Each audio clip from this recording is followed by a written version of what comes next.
Alright, welcome back to Let's Break Super Meat Boy, the Super Meat Boy Let's Play where we only use Steve from Minecraft, the most unfair character in the game.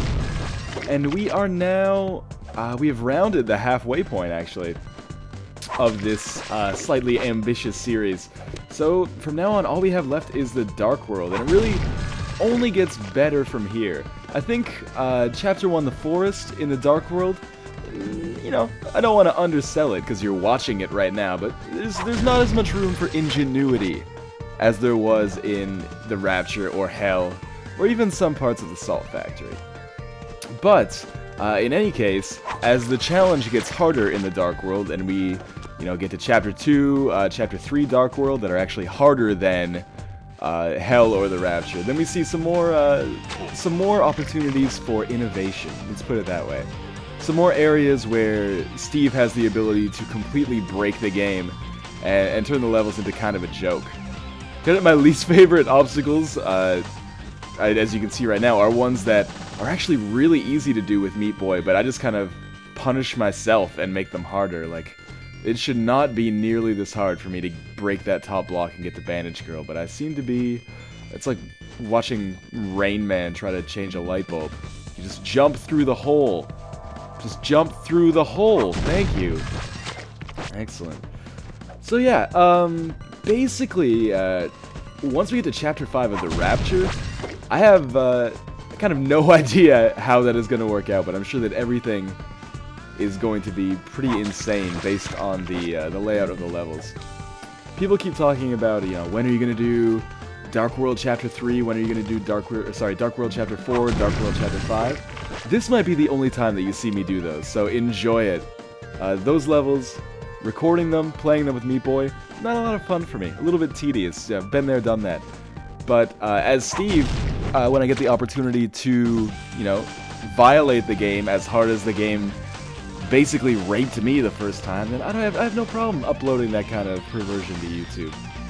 This is me taking some vigilante justice on the game. Yeah. But in any case, I feel like Steve's gimmick on Chapter 1, the Forest in the Dark World, is a little bit tired. But again, as we go on, you'll see some novel strategies for solving the levels. And actually, to a certain extent, you can see it here.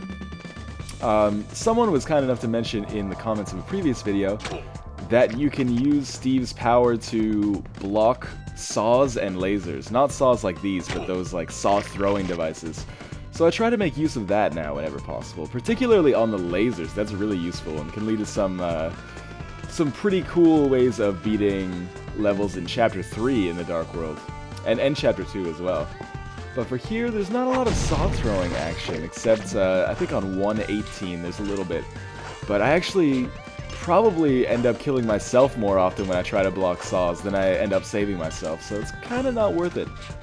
But you don't use Steve because it's practical. You use Steve because it's funny. He's like to make an analogy to Street Fighter, he is the Dan of Super Meat Boy. Although, he's overpowered as well, so not really Dan. But he's also the funny character to use. Perhaps my video game foo is weak tonight. I can't think of another great example. If I could just get past these saws, that wouldn't be a problem. So this is one where the solution, the Steve way, is a lot more roundabout than the solution the Meat Boy way.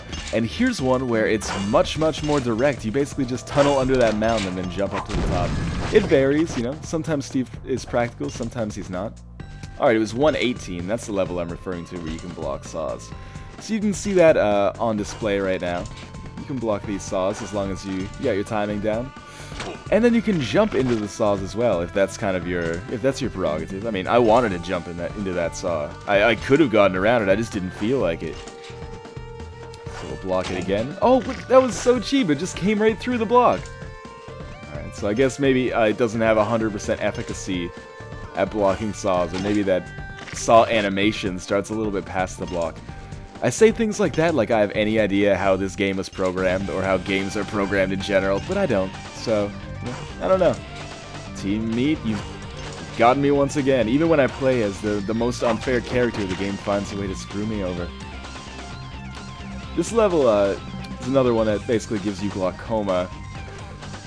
Or if you did not have any kind of eye trouble or eye strain before you started, you definitely will after. So I usually try to get past that one on the first one, so I don't cause any permanent ocular damage. This one is actually still pretty easy. I mentioned in the video the first time I did the Dark World, it is quite easy, even compared to the Light World version. But that one is even easier because you can just tunnel under a couple of the saws. And this one, basically the same MO that you would use for the Light World version of this. But in any case, thank you for watching. I will see you tomorrow in Chapter 2.